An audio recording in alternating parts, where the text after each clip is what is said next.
জানো তো, সপ্তাহের এই শনিবারটা এলেই রান্নাঘরে সবজির ঝুড়ি এক্কেবারে ফাঁকা, তার সাথে সাথে ফ্রিজও ফাঁকা। কার কার আমার মতো এই পরিস্থিতি হয় শনিবার এলে, একটু কমেন্ট সেকশনে জানিও না গো। সবজিপাতি না থাকায় যৎসামান্য সবজি দিয়েই বুদ্ধি করে আজকে থালিটা সাজালাম।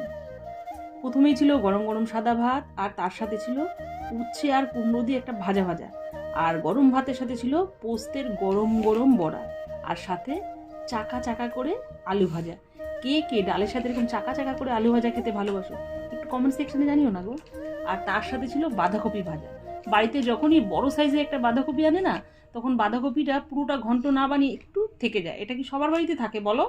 সেই বাঁধাকপিটাকে ভালো করে কুচিয়ে কালো জিরে আর কাঁচা লঙ্কা ফোড়ন দিয়ে একটু তেল তেল করে ভাজলে না, দারুণ লাগে।